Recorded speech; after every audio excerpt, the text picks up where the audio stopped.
Hello, welcome to the class. Today we will talk about illumination. These are the today class objectives. We'll talk about how we can consider light during the rendering, especially the rasterizing the models. So to do that, we first of all we talked about the light sources, and then we will we'll explain how we can illuminate models. Basically, this take nothing but starting from the mesh. Triangles, and then we actually talk about how we can compute the color depending on this light. And also last time we talked about the triangle rasterization using edge equations. Also we talked about how we can do these parameter interpolations like the color. So the bottom line is that during this rasterization process, we will talk about how we consider light for computing this kind of for considering this kind of light. Before we move on to today's topic, I went over some of your I went over all of your questions. I found actually I brought some of the very interesting questions here. One of your fellow students mentioned that he or she wanted to. He thought about how we can consider some sort of the convex surface or some of the smooth surface that can be actually expressed more easily or the processed by some of the using the polynomial, that kind of one. I mean, in the high school we talked about a lot of the polynomial, some of the equations, right? And based on those equations, we can provide very smooth surfaces, right? I think that he or she actually asking along that way. So I'd like to point out that also in the computer graphics, also there has been a lot of research going on. The subdivision meshes. Also, this one of the example of the subdivision meshes is Kenmode clock surfaces. It's kind of it can provide a very smooth surface, like this, and then also it provides infinite resolution. So if we zooming in, we can also somehow subdivide those triangles so that we can actually provide more. We can provide the very fine triangles. Also, there are a lot of the nice theory that. Basically, the subdivide meshes also coming from those smooth equations actually.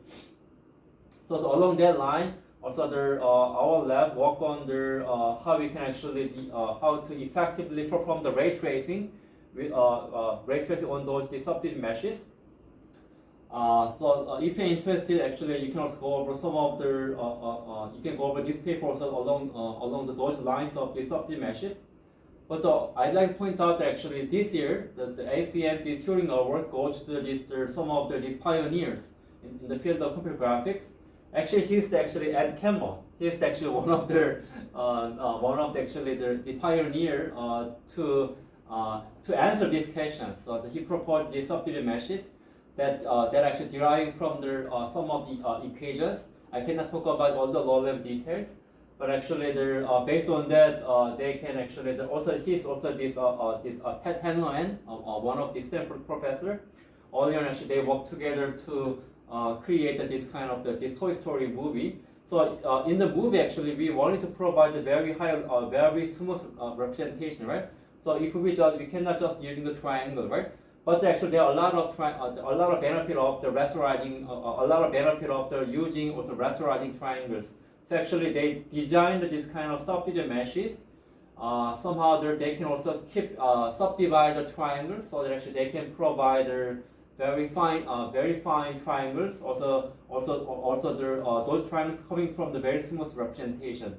So those are the actual requirements they actually wanted to satisfy, and then along that line, the subdivision meshes actually proposed.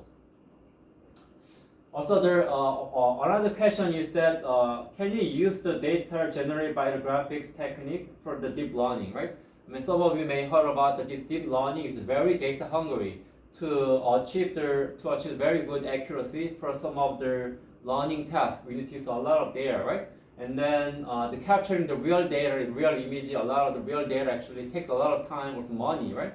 So along that line, it might be better if we can use some of the synthetically generated by this computer graphics technique, right? I mean, computer graphics technique is very mature, right? If you look at the recent movie, actually, it's very difficult for us to discern differentiate what is actually real image or what is actually synthetic image, right? So then this is actually very natural question. How about using those data, synthetically generated data from computer graphics technique for deep learning? Actually, those are that is actually one of my recent research directions.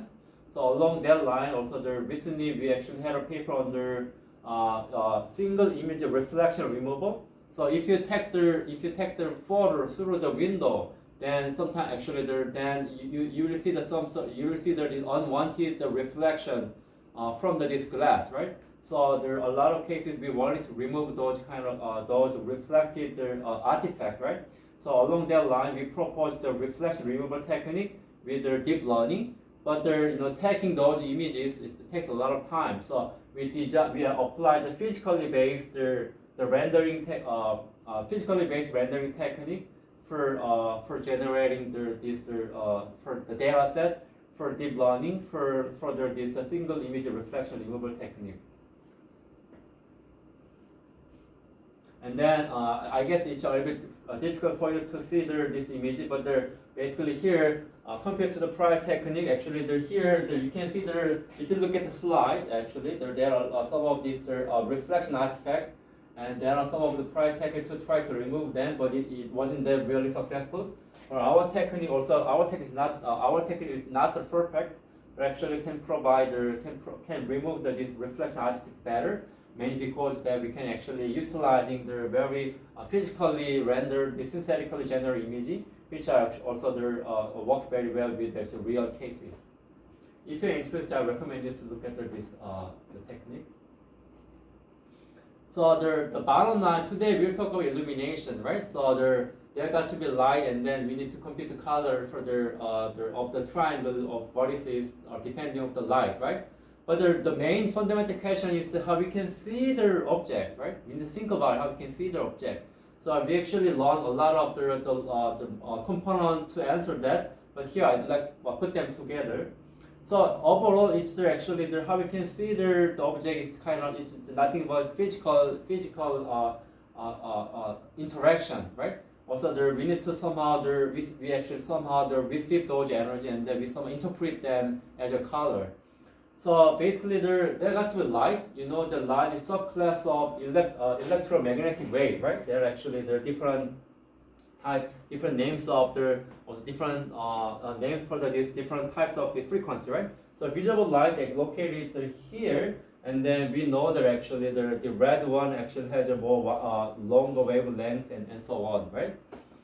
And you know that actually if we do if we use the prism to the sunlight, actually you can see that actually we can see the different different wavelengths. In other words, the sunlight consists of the different types of the different electromagnetic wave that having their very wide different frequency level.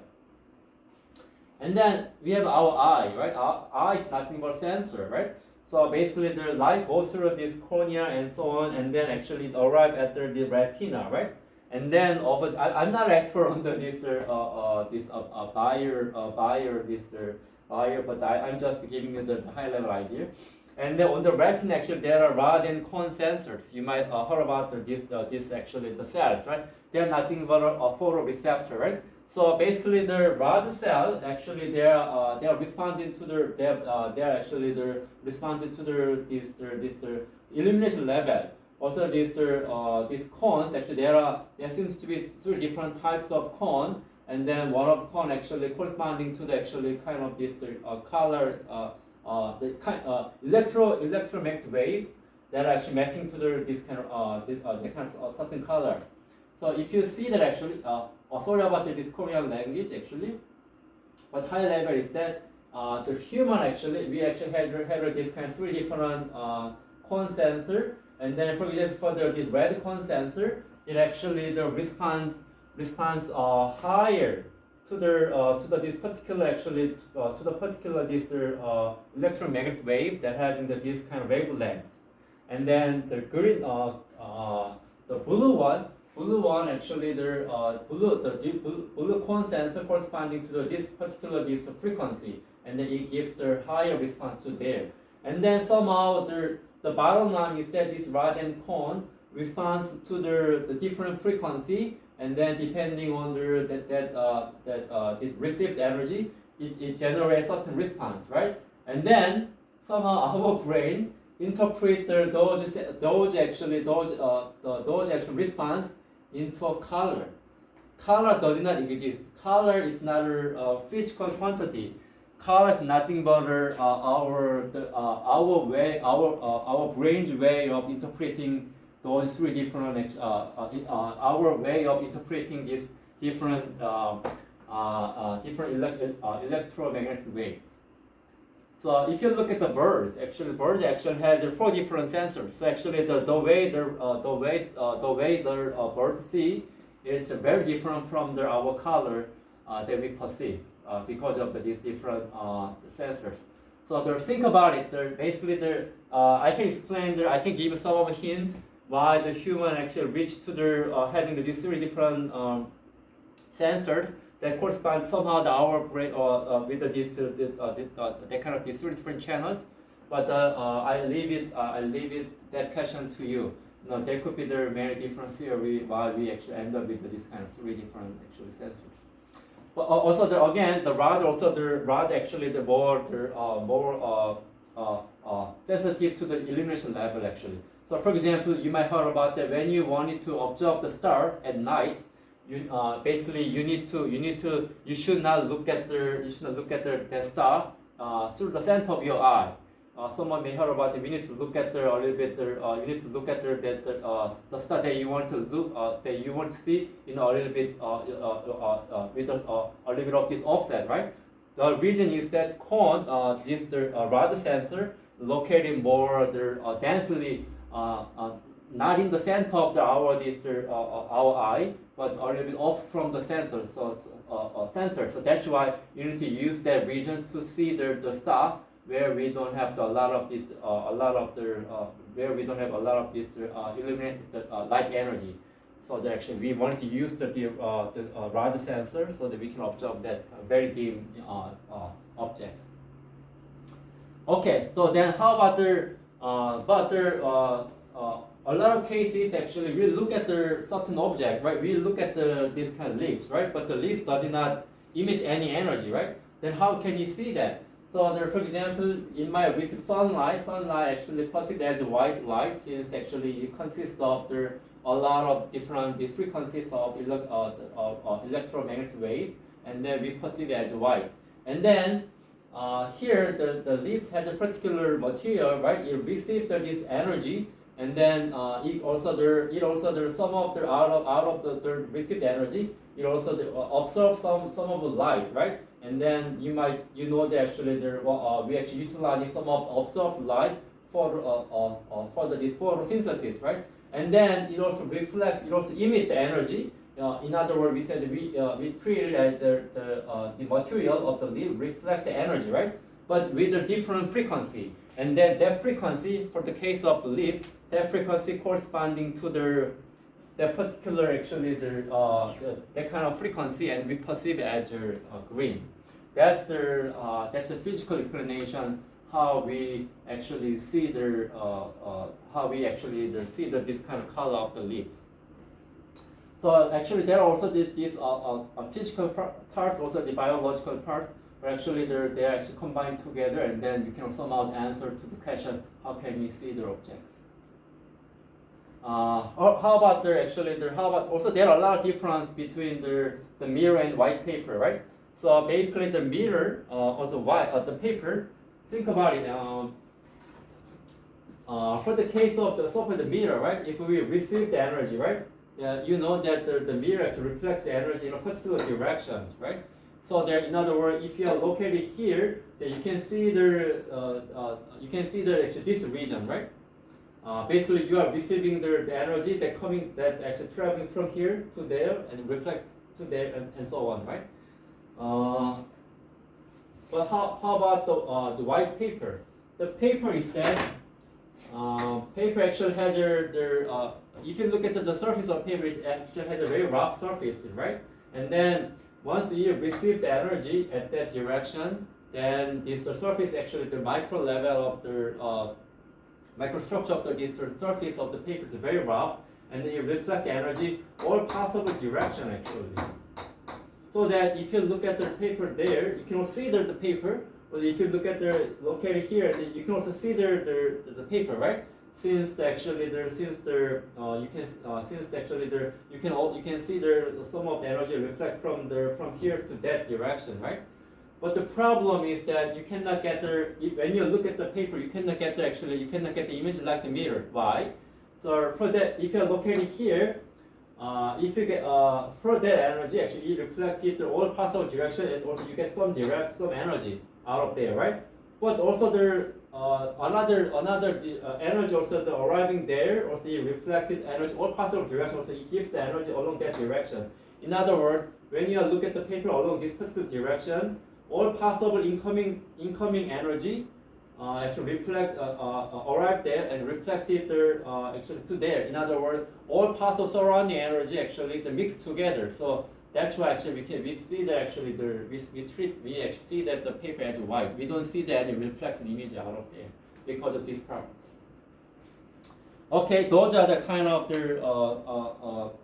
the physical explanation. So actually, the overall it's better. It will be really great if we can actually simulate those one. So right now, actually, a lot of the physically based technique I mentioned that I used the physically based technique for the deep learning technique, right? So the recent technique actually based on physically based approaches. Also, we used actually ray tracing a lot to simulate this kind of process. So even for the illumination models, they are actually physically based on the illumination models, which are based on the actual physics of the light and material actually interactions. But early on the computer graphics, actually simulating those kind of physical phenomena takes a lot of time. But we wanted to provide the fast performance for this kind of game kind of application. So early on, actually there are a lot of the approximated models, like also the empirical model, which actually somehow we designed a very simple formulation that approximate the observed phenomena reasonably well. So there are a lot of the different models, but here we actually start with some of the actually empirical models. But I'd like to point out the recent technique actually moving toward to using these physically based approaches. Also, there are different components of performing the illuminations. There got to be light, right? Also, there got to be this reflection material, right? So for the light, we can talk about the emittance spectrum. I mean, since actually this illumination, we can explain it as a physical interaction. Actually, we can talk about some of the actual physical quantity. But I'd like to simplify this explanation process. So basically the emittance spectrum, you can treat that kind of the color for the light source. You can say that I would say that this actually the red this light actually has emitting red color, something like that. But the physical level, the red color indicating that we actually have a certain energy at a particular frequency level, right? Actually, color actually can be represented by something. Color can be represented by that approach. Also, we need to think about what are the shapes of the light sources. So at least we can talk about where it is located. Also, in what direction the light source is emitting the energy, the position and direction. Also, there could be the direction or attenuation, right? I mean, for example, I will talk about spotlight. Spotlight is that I will give a lot of energy on a particular spot, but actually the energy actually fall off drastically to the other directions, right? Also, for the material actually has a particular reflectance this property, right? So for the case of the leaf, it actually reflected reflected the green light, right? But also you can see that further by this laser pointer, it actually is black, right? So it somehow reflected the energy along this particular frequency that mapping to the black. So we need to talk about the kind of reflectance spectrum, but in a simple setting, we can just say that what's the color of this material, right? And then also geometry. So we can use this triangle, the meshes, right? The position orientation. Also, depending on your illumination model, we can talk about the micro level structures. So there some of the these are actually there are even more the advanced technique to the simple simple position and orientation. Also this the absorption level. That could be the different quantity here. But there one of the most the fundamental way of describing this the material reflectance spectrum is the BRDF, bidirectional reflectance distribution function, BRDF. It's nothing but it describes transport. It's energy change. It describes energy change from the incoming energy direction. I mean, at a particular material, we might get a certain we get a certain energy light source from particular direction, right? And then we can actually reflect, and then depending on your material, that material actually reflects the energy at a particular direction as some amount, right? Also, you can also reflect energy in other direction in also another amount, and so on, right? So, in other words, given this the incoming direction, it distributes energy along the different angles, different direction, right? Also, that behavior can change depending on also the incoming direction, right? If we receive the energy along that in this direction, actually the outgoing distribution can change, right? So basically, the BRDF actually describe the kind of how the energy behave from the incoming energy to the outgoing energy. Basically, that outgoing energy, incoming energy can be described as a radiance. This actually the real physical quantity, but probably I will talk about this one later on. But anyway, you can think about this BRDF kind of one of the general function that describe how the material distribute the energy depending on incoming directions. So actually, for each incoming direction, we need to use these two different entity. Basically, you can treat that is actually basically we just use to describe some vector in the 3D space. We need to use this set time pi, something like that. So basically, there are two direction for two parameter for the incoming, another two for the outgoing. So it's actually four-dimensional function, which is actually very high-dimensional function. So also actually the computing that one takes a lot of time. But anyway, there are actually a lot of the approaches for measuring this BRDF. That actually this type of this device known as the gonio reflector meter. It actually measures this BRDF. It's very simple. So basically, we put some material here. We generate. It's a little bit dark here. I cannot see there very clearly. I hope that you can open up this slide and you can see there. And then here actually here actually we actually provide the light energy in particular directions, and then we capture how we can actually for measuring how the material reflect the energy. We're just capturing that capturing that the material, right? So we can receive the energy, right? So actually we also change the incoming direction, also the reflection reflect direction by changing the direction of the light source, also reflector. We can measure the BRDF. Obviously, we have to keep rotating, so it takes a lot of time. But once you do that, actually, if you test different material, you can measure the BRDF for the nickel type or some other different one. So a lot of actual recent games actually they can also there has been a lot of research how we can actually represent BRDF, how we can effectively utilize this BRDF for representing realistic materials. So actually, based on those techniques, recent games actually can provide very realistic appearance. But actually, utilizing this kind of BRDF and then effective way takes a lot of time with a lot of the information. So here I'd like to talk about the basic approach. So basically, early on in the field of computer graphics, so exactly simulating the light and material interaction in a physical sense takes a lot of time. So actually, a lot of these computer science, early on the computer graphics system simplified a lot of components. First of all, they focus on only the direct illumination from the emitters to the reflectors. It means that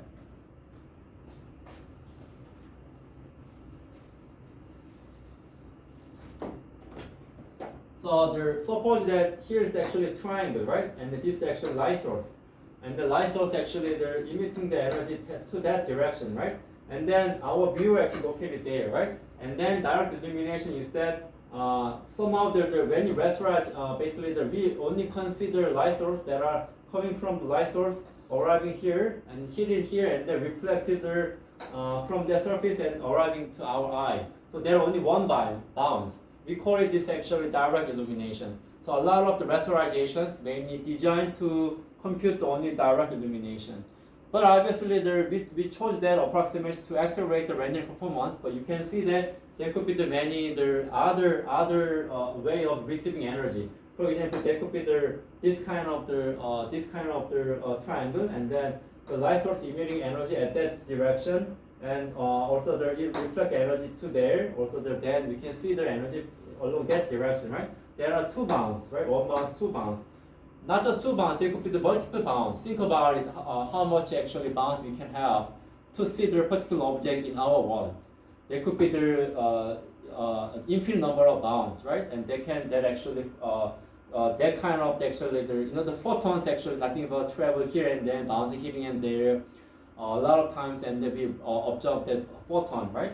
So obviously to simulate that kind of indirect bounce takes a lot of time. But those approach to simulate this kind of indirect illumination, indirect way of bouncing the photons can be described by the ray tracing, which I will explain later on. But anyway, rasterization basically mainly focus on supporting this direct illuminations. Also, the rasterization has been improved a lot. So there has been a lot of the advanced technique to somehow they're supporting the indirect illumination. So that's why there has been a lot of papers.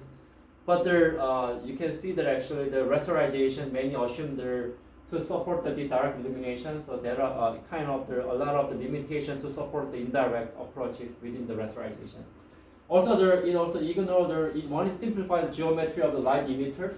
Also, they consider only the geometry of the reflector. There could be many other information about the reflected materials, but we want to simplify it for accelerate the rendering performance.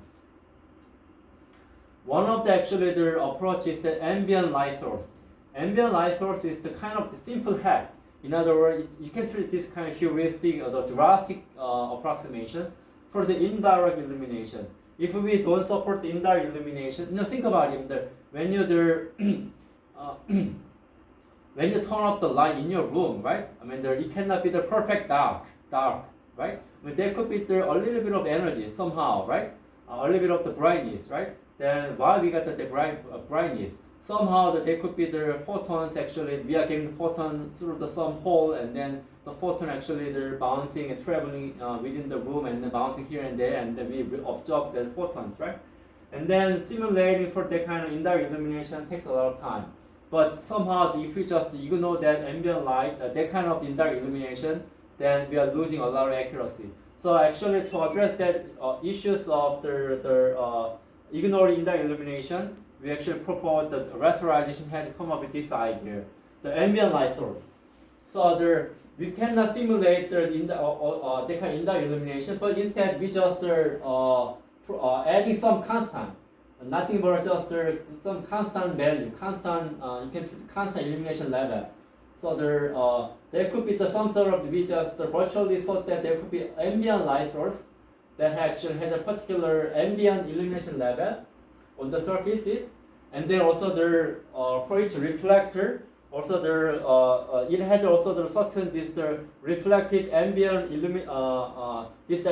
basically the light source, and then we need to compute the reflected amount of the ambient illumination, right? The reflected energy is nothing but basically we need to measure how much we can absorb from there, right? It means that how much energy this material will be, how much energy this object will be reflect the energy, right? So to do that, the reflected energy depends on the surface's ambient reflection coefficient, Ka. It's virtually it's meaningless, right? I mean there's no physical concept over there, but somehow we introduce the material has an ambient coefficient here, Ka. Also there are virtual ambient light source. Has this particular illumination level, and then in the rasterization for ambient, we call this ambient term, considering ambient light source. So nothing but multiplying these two factors, considering light sources, also this material. Obviously, it is a lot of this actually Duracell approximation, but we can actually we can use it this approach.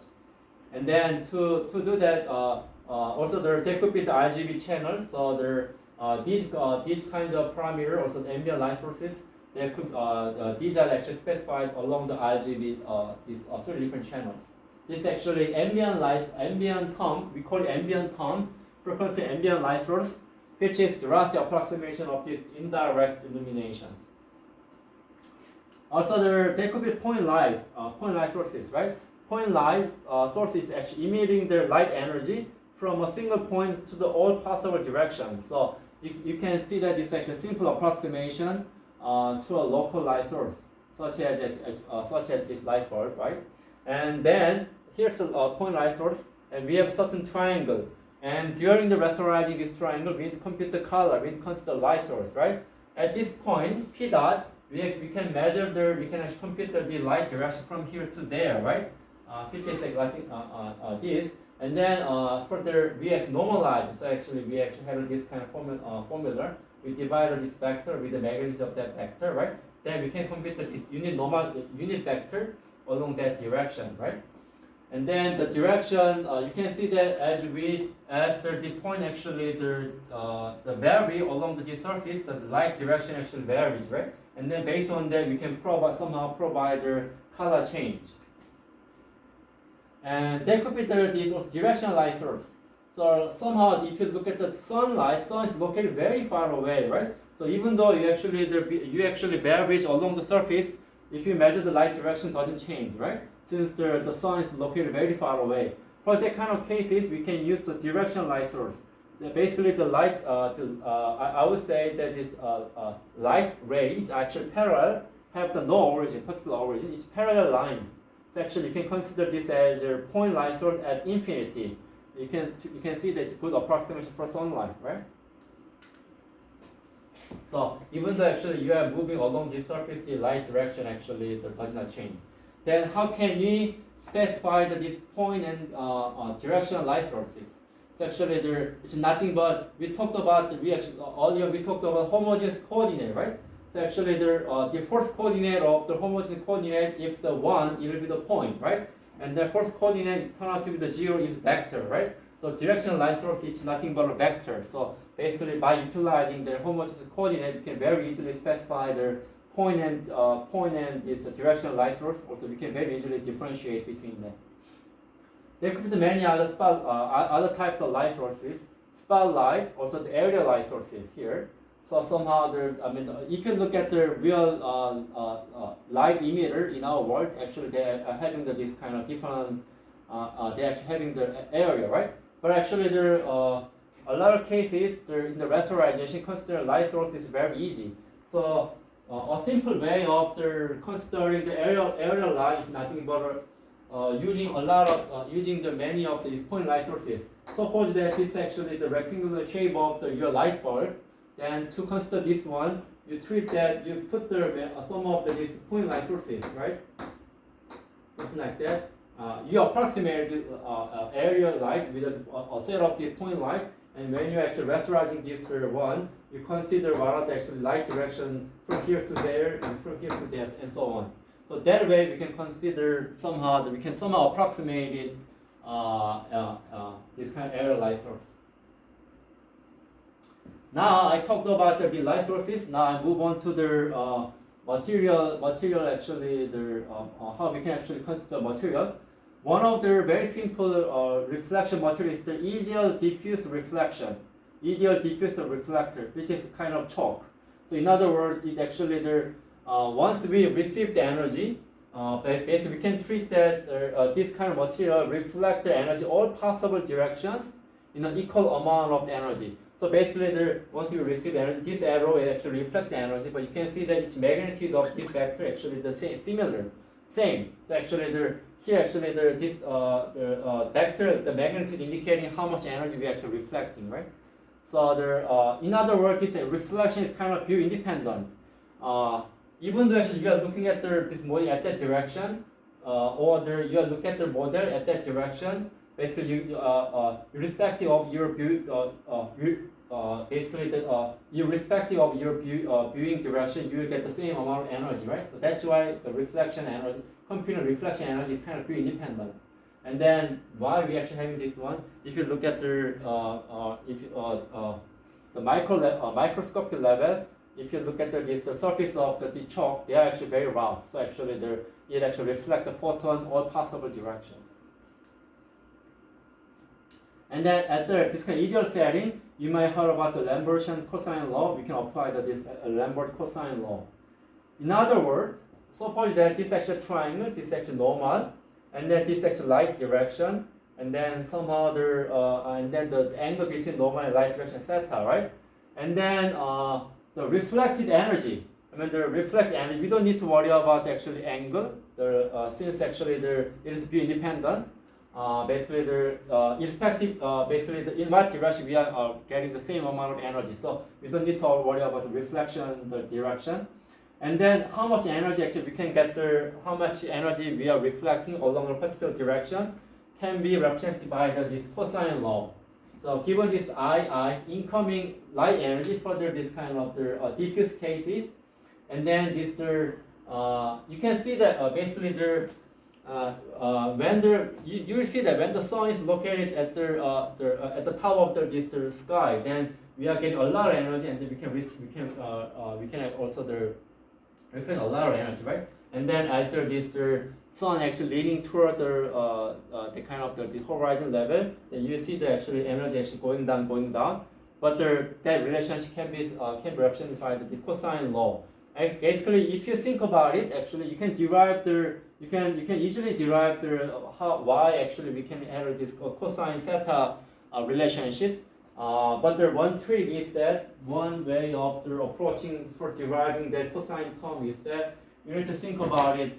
You are getting the energy as a sum of the light beam, and then you got this kind of light beam, and then if you're leaning toward that direction, that light beam, the light beam actually same width, but actually as you can see, basically as you're leaning toward the bottom, then basically the amount of the area area where we receive energy getting larger and larger. It means that light density goes down and down. And then based on this approach, you can derive this cosine theta. If you look at my book, you can get this actual exact derivations.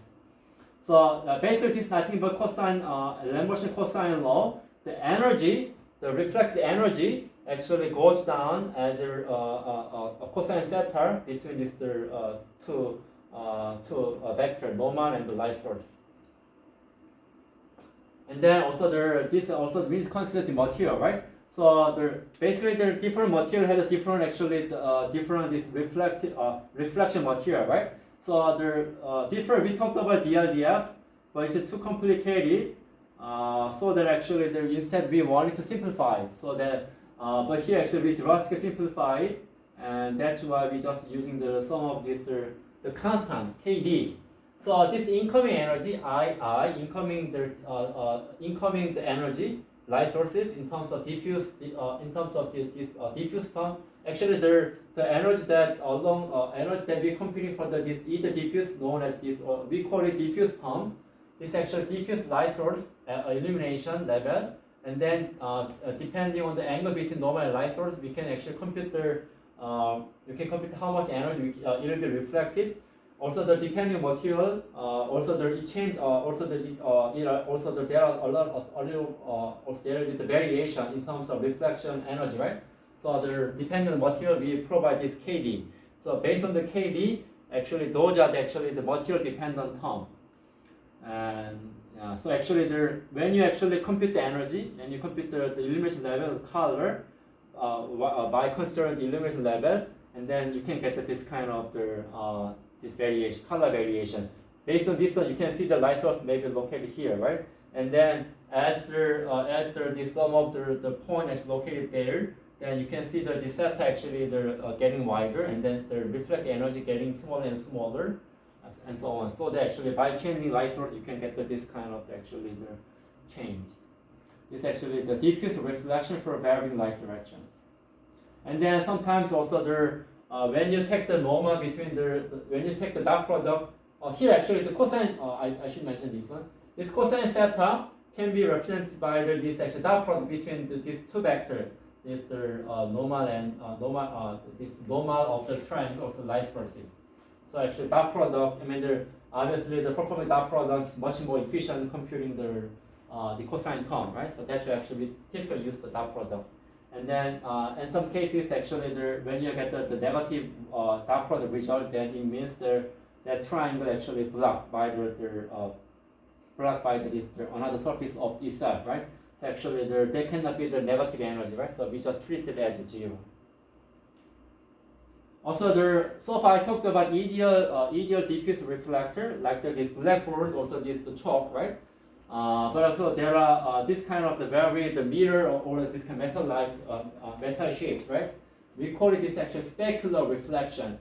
Specular reflector have a very bright view dependent highlight. When you look at this kind of car in a particular direction, you got a lot of you can see the highlight, right? It means that along that direction you got a lot of energy, right? But when you are getting off from that direction, you may not get the highlight. It means that energy falls down drastically.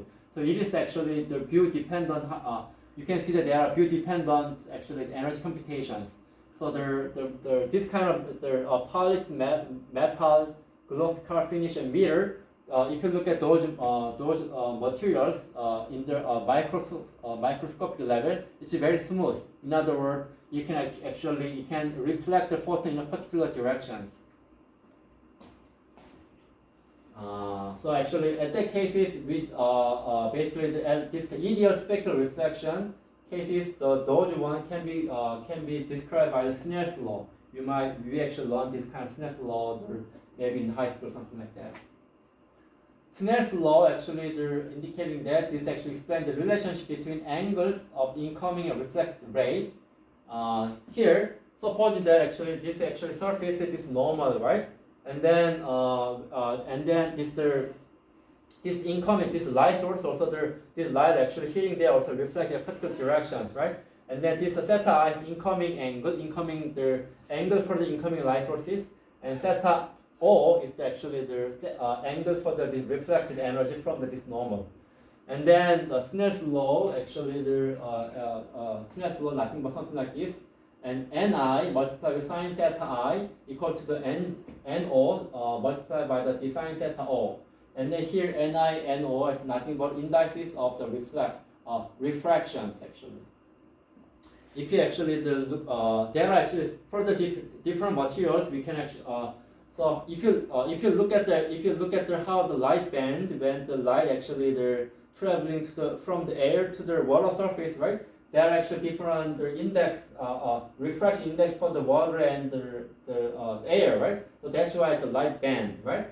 But in a very simple case, in our cases actually, a lot of cases this Ni incoming angle, the Ni, NO actually same thing. So this actually cancelled out, and then in a lot of cases, basically we can see that theta I is the same as sine theta I equal to sine theta O. In other words, theta I equal to theta O, right? Basically, it's nothing but if light energy is actually arriving there in that direction as amount theta I, then the light actually reflected with the same amount of angle from there actually.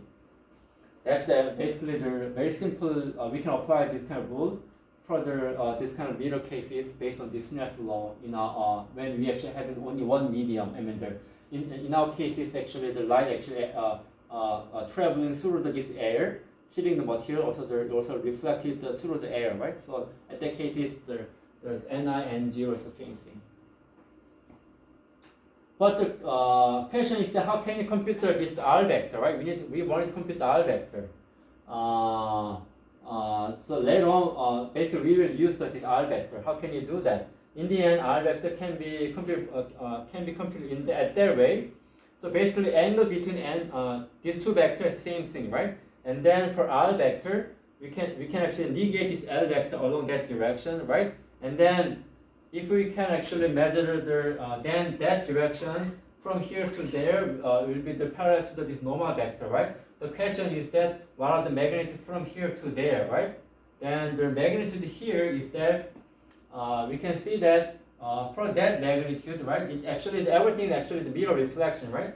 So the magnitude from here to there can be measured by the you can by now you can see that actually the when you consider this kind of magnitude, what might be the possible operations that we can use dot product, right? So for that actually the magnitude, if we want to the project, if we project this line vector along the normal vector, right?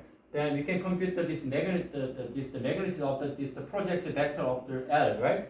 For that, we need to compute the dot product, right? We project you can we take this dot product between normal vector and line vector. Then we can compute. We project this L vector to there, and then we get the magnitude. But here is the mirror reflection. There are one magnitude, the same, another same the magnitude. So we take these two along that direction normal vector. So then we need to adding the this vector to there, so that R vector can be represented by something like this. But the question is that a lot of our the material that we are seeing is that it's not the perfect specular, not the perfect mirror, or not the perfect ideal one, right? So a lot of materials are in between this ideal diffuse and specular. In other words, we actually I would say that a lot of cases it's not an ideal reflector. The Snell Law that we talked about here apply only to ideal specular reflector. In other words, the surface are a little bit rough, and the roughness actually causes highlight to spread out. In other words, somehow basically the given is normal, and then this incoming light direction, you might get a lot of energy along that directions, right? But also we can have some energy along the other direction that off from this R vector, right? So that actually here it means that we are getting the energy from here to that direction as amount of the this, right? Also in this case we might get a lot of energy from here to that direction with this amount of the energy, right? But somehow the energy actually kind of spread out. It means that when you look at the object from here along that direction, we got then we can see a lot of energy. It means the highlight, right? But if we are away from that here, if we look at from here to that direction, also we can see that some of the energy, right? We can see the dim highlight, right? So there are a lot of cases. There could be some of the non-ideal reflectors. So we need to have that kind of model too, since a lot of the real material have that kind of property.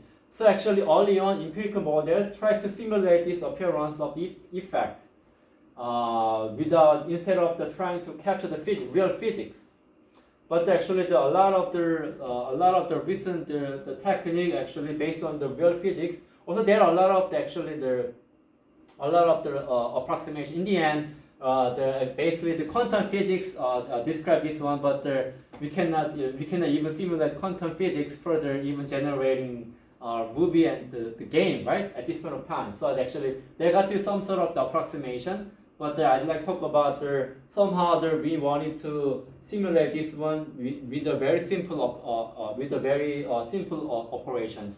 But also I'd like to point out that there are a lot of research going on to actually realistically represent this kind of physical interaction between light and material. There are a lot of research going on. But anyway, so far I talked about how we can consider light during the rendering model. Here the rendering model is mainly the rasterization.